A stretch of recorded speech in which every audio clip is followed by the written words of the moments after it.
नमस्कार विद्यार्थी मित्रों, हिंदी धोरण 8 में आज हम मैथिली शरण गुप्त की एक सुंदर कविता सीखने वाले हैं। इस कविता में गौतम बुद्ध के जीवन में से एक प्रसंग लिया गया है। इस कविता में गौतम बुद्ध अपनी माँ से कैसे बातचीत कर रहे हैं, वो भी कविता के द्वारा। बुद्ध के जीवन का यह प्रसंग मारने वाले से बचाने वाला बड़ा होता है, उस युक्ति को चरितार्थ करता है। इस काव्य में क्या है कि मारने वाले में से बचाने वाला सबसे बड़ा होता है। प्रस्तुत काव्य में गौतम बुद्ध का पुत्र राहुल अपनी माता को एक कहानी सुनाने का आग्रह करता है। इसमें गौतम बुद्ध का जो पुत्र है अशोक,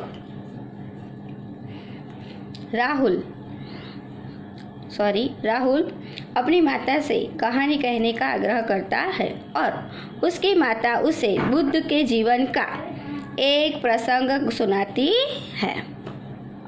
जीवन प्रसंग में उपयुक्त युक्ति परिभाषित होती है।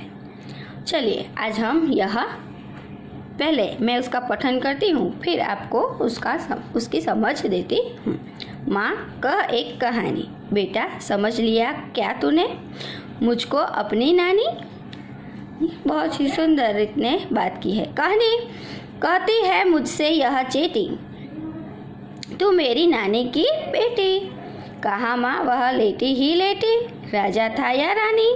माँ कह एक कहानी, तू है हटी मानधन मेरे, सुन उपवन में बड़े सवेरे। तात भ्रमण करते थे तेरे, जहाँ सुरभि मनमानी। हाँ माँ यही कहानी। वर्ण के फूल खिले थे, जलमल कर हिल बिंदु जिले थे। हल्के जोके हिले मिले थे, लहराता था पानी। हाँ यही कहानी। गाते थे गख कल स्वर में, सहसा एक हंस ऊपर से गिरा बुद्ध होकर खगसर से। हुई पक्ष की हानि, करुणा भरी कहानी। चौक उन्होंने उसे उठाया, नया जन्म सा उसने पाया। इतने में आंखें टक आया, लक्ष्य सिद्ध का मानी, कोमल कठिन कहानी। मांगा उसने आहत पक्षी, तेरे तात किंतु थे रक्षी। तब उन्होंने जो था खग पक्षी, हट करने की ठानी। अब बढ़ चली कहानी। और सुंदर रीते यहाँ जो राहुल है वह अपनी माँ से, उसकी माँ उसको कहानी कहती है उनकी तात की, तो तात की कहानी सुनाते हैं, तो फिर वह भी उसमें बहुत ही रस लेता है और उसमें से प्रेरणा भी लेता है। अब आगे हम देखते हैं कि सुनी सभी ने जानी, व्यापक हुई कहानी। राहुल तू निर्भय निर्णय कर इसका, न्यायिक पक्ष लेता है किसका। कह दे निर्भय जय हो जिसका, सुन लूँ तेरी बानी। माँ मेरी क्या बानी, मैं सुन रहा कहानी। कोई निरपराध को मारे तो कोई अन्य न उसे उबारे। रक्षक पर भक्षक को मारे, न्याय दया का दानी। तूने सुनी कहानी।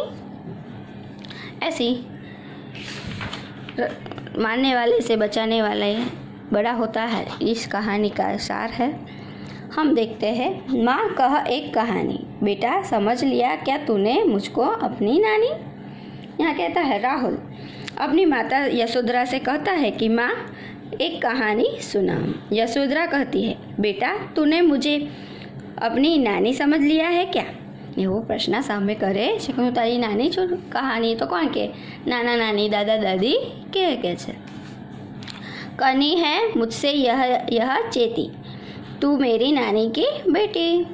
कहा माँ, यह कह लेटी ही लेटी, राजा था या रानी, माँ कह एक कहानी। फिर कहता है, यह दासी मुझसे कहती है कि तू मेरी नानी की बेटी हो। सो कैसे कि दासी ने मुझे कहा है कि तुम मेरी नानी की बेटी हो, तो तुम मुझे कहानी सुनाओ कैसे। इसलिए माँ एक कहानी सुनाओ, भले ही तुम लेटे लेटे ही सुनाओ। एक राजा था या रानी थी, तुम सोते सोते भी मुझे कहानी तो सुनाओ, क्योंकि दासी ने कहा है कि तुम मेरी नानी की बेटी हो, इसलिए तुम्हें कहानी तो मुझे सुनानी ही पड़ेगी। तू है उहाठी मानधन मेरे, सुन उपवन में बड़े सबेरे। कहानी की शुरुआत करे छे कि मेरे पुत्र तुम बहुत जिद्दी हो। अच्छा तो सुनो कहानी। एक दिन बड़ी सुबह तेरे पिताजी बाग में घूम रहे थे। कहते हैं कि एक दिन बड़े सवेरे तुम्हारे पिताजी बाग में घूम रहे थे, बाग में टहली रहा था। उस समय वातावरण में मनपसंद खुशबू फैली हुई थी। तो भ्रमण करते तेरे जहाँ सुरभि मनमानी। कहते हैं ना, कहती है कि उस समय वातावरण बहुत ही खुशनुमा हुआ करता था। जहाँ सुरभि मनमानी, हाँ माँ यही कहानी। कहता है वहाँ मनपसंद खुशबू फैली हुई थी। तो कहता है यहाँ पर वापस वो थोड़े कहानी में राहुल भी माँ को प्रश्न करता है, हाँ माँ यही कहानी सुनाओ। कहता है मुझे यही कहानी सुनाओ। वर्ण वर्ण के फूल खिले थे, झलमल कर हिम बिंदु जिले थे, हल्के झोंके हिले मिले थे, लहराता था पानी। बाग में तरह तरह के फूल, रंग बेरंगी फूल खिले थे। उस फूलों पर ओस की बूंदें चमक रही थी। झलमल कर हिम बिंदु यानी ओस की बूंदें, सवानी झाकड़ चमक रही थी। हवा में हल्के हल्के झोंके से फूल हिल रहे थे। उन पर ओस का पानी लहराता था पानी। हाँ यही कहानी। राहुल पूछता है, राहुल ने माँ से पूछा, क्या उन पर पानी लहराता था? हाँ मुझे यही कहानी सुननी है। आगे, गोते थे खग कलकल स्वर में, गाते थे खग कलकल स्वर में, पक्षी मधुर स्वर में गा रहे थे। अचानक एक हंस ऊपर से गिरा। क्या हुआ कि अचानक एक हंस ऊपर से नीचे गिर गया। वह हंस बाण से घायल हो गया था, उसका एक पंख घायल हुआ पक्ष की हानि है ना। तो ऊपर से जो हंस गिरा था उसके